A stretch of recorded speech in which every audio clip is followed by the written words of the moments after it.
যাকে বড় লোক আছেন, আল্লাহ চাইলে আপনার এই শরীরটার, কোন শরীরটার, একটু তাকান এদিকে, এই যে এই বডিটার একটা পাস অথবা একটা কিডনি অথবা আপনার ফুসফুস নাকি, এটা যদি নষ্ট হয়ে যায়, বাংলাদেশে এমনও ডাক্তার নাই যে আপনার এই অসুখটা ভালো করবে।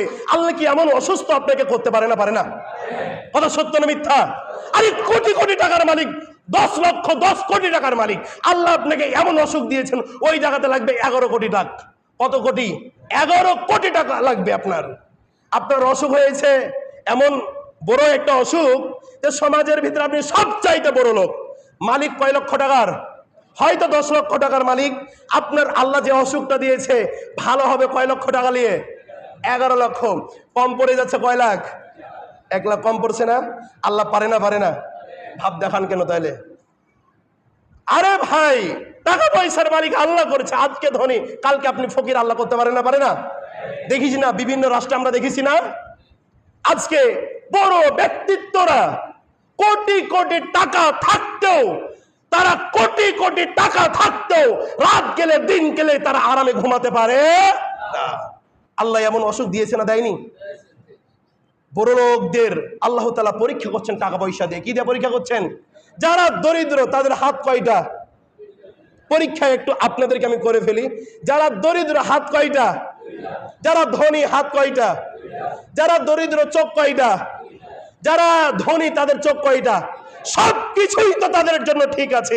যারা দরিদ্র তাদের কোরআন কি এক না? যারা দরিদ্র তাদেরকে কি কবরে যেতে হবে না? যেই কবরে দরিদ্রদেরকে যেতে হবে ওই কবরে কি ধনীদেরকে যেতে হবে না? সব কিছুই যদি এক থাকে, এই পৃথিবীতে 10টা দিনের জন্য অহংকার করে লাভ আছে? এই লাভ আছে? এক কথায়, যারা এতিম রয়েছেন, ছোট্ট ছোট্ট বাচ্চা, সমাজ থেকে যদি ওই পরিবার থেকে তাদের টাকা আত্মসাৎ করে নেওয়া হয়, কি থেকে? পরিবারের ভাইরা, পরিবারের ব্যক্তিরা যদি তাদের টাকা পয়সা আত্মসাৎ করে নেয়, গ্রামের যারা বড় ব্যক্তিত্ব রয়েছেন আপনারা রুখে দাঁড়াবেন, তাদেরকে সাইজ করার জন্য আপনারা রেডি থাকবেন ইনশাল্লাহ। আপনাদেরকে আল্লাহ বড় ব্যক্তিত্ব, বড় স্থানে বসাইছে মানে কি? আপনাদের হাত দিয়ে সমাজকে সুন্দর করবে না? করবে না? এই জন্য বলি আল্লাহ রব্বুল আলামিন যেন আমাদের সবাইকে অসহায় ব্যক্তিত্বদের প্রতি ভালোবাসা, চারিত্রিক সুন্দর সুন্দর কথা সব কিছু যেন এই দারিদ্রিক এবং এই অসহায় এবং এতিম ব্যক্তিদের জন্য হয়। আল্লাহ যেন আমাদেরকে কবুল করে নেয়। বলেন আল্লাহুম্মা আমিন। আবার বলেন আল্লাহুম্মা আমিন। আমাদের বাংলাদেশের অবস্থা ভালো না, আপনাদেরকে প্রতিনিয়তই বলছি কি না? 7 দিন সামনে 7টা দিন, কয়টা দিন? আপনার মেয়েকে, আপনার স্ত্রীকে, আপনার ব্যক্তিত্ব পরিচিত নারীদেরকে সাবধানে রাখবেন। কিসে রাখবেন? সাবধানে রাখবেন। কেন? ভণ্ডবাজি, নষ্টবাজি একটা দল বের হয়েছে বাংলাদেশে, জানেন? এ দলের কথা আগে উত্তোলন হতো না, এখন দিন যত যাচ্ছে, সময় যত যাচ্ছে, এই ভণ্ডবাদীদের উগ্র বেঁধে যাচ্ছে। সে দলটার নাম কি? কথা বলেন, দলটার নাম কি? জানেন না? অসহায় আমরা, মুসলিম অসহায়, আমরা পাগল, বুঝি না কিছু। বাংলাদেশে এত কিছু হয়ে যাচ্ছে, আমরা এই দলটার নামটা জানি না। নাম কি? ইসকন। নাম কি? ইসকন। এই মুসলিম নারীদেরকে ধর্ষণ করার জন্য তারা চেষ্টা চালাচ্ছে না? আজকে মুহিবুল্লাহ খতিবকে দিয়ে নাটক সাজাইছে না? তাকে পাগল বানিয়ে ফেলেছে, তাকে কালো জাদু করে, কি জাদু করে? আরে কালো জাদু করে তাকে পাগল বানায় ফেলেছে মিয়া। তার পরিবারটাকে ধ্বংস করে দিচ্ছে, তার ছেলে মেয়েদেরকে পাগল বানায় দিচ্ছে। আরে তারা মুসলিম ঘরে জন্ম নিয়েছে, বেটা আমার মুসলিমের রক্ত আমার গায়ে আছে, আমার বোনকে ধর্ষণ করছে, আমার ভাইকে গুম করে নিচ্ছে, আমার কোনো কথা নাই। আমরা কি মুসলিম? কে বলেছে আমরা মুসলিম ভাই? আমার বোনকে ধর্ষণ করছে, আমার ভাইকে গুম করে নিচ্ছে, আমার ভাইয়ের পরিবারকে নষ্ট করে দিচ্ছে, আমরা কোনো কথা বলতে পারি না। এই মুসলিম থেকে কোনো লাভ আছে বাংলাদেশে? আজকে আমরা বিক্রয় হয়ে গেছি তাদের হাতে, আজকে বিক্রয় হয়ে গেছে নমরুদের হাতে, আজকে বিক্রয় হয়ে গেছে নাস্তিকদের হাতে। আমরা কল্পনা করতে পারি না, আজকে বাড়ি থেকে ভয়ে বের হতে পারি না এই নমরুদের কারণে। কি মনে করছেন আজকে আমার মেয়ে নিরাপদে নাই, আজকে আমার স্ত্রী নিরাপদে নাই এই নমরুদের কারণে? তারা কত পরিমাণ ভণ্ড হতে পারলে এমনটা হতে পারে জানেন? তারা বলে কি, মুসলিম নারীদেরকে বলে, যদি আমার সাথে প্রেম করো, আমার সাথে ভালোবাসা করো, তোমার এই ধর্মকে আমি মেনে নেব। বলো নাউজুবিল্লাহ। ইস্কন্দের বইয়ে লেখা আছে, তোমরা যদি কোনো নারীকে ভালোবাসার জন্য, তাদের সতীত্বকে নষ্ট করার জন্য তোমাদেরকে খাতনা দিতে হয়, মুসলমানি দিতে হয়, তবুও তোমরা তাদের সতীত্ব নষ্ট করে দিবা, তবুও তোমরা খাতনা দিয়ে তাদের সতীত্ব নষ্ট করে দিবা। বলো নাউজুবিল্লাহ। কারা? ইস্কনের দল বাহিনী।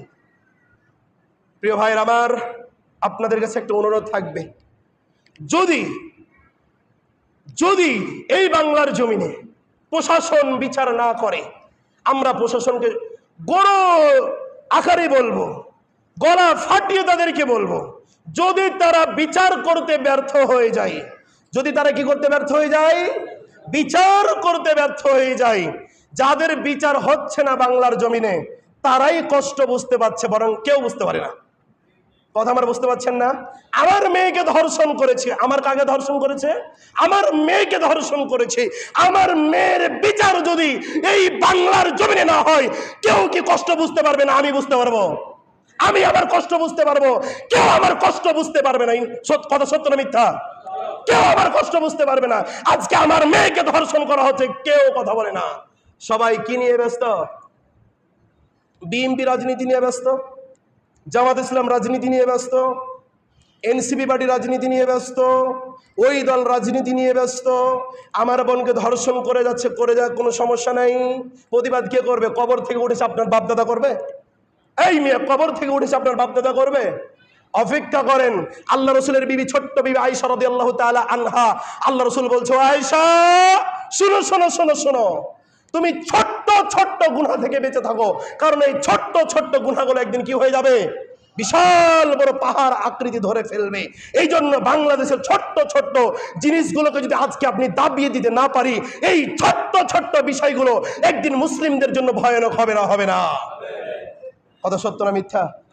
প্রিয় ভাই আমার, যেখানে অন্যায় সেখানে প্রতিবাদ হবে ইনশাল্লাহ। যেখানে অন্যায় সেখানে প্রতিবাদ আমি করবো ইনশাল্লাহ। বলেন সবাই ইনশাল্লাহ।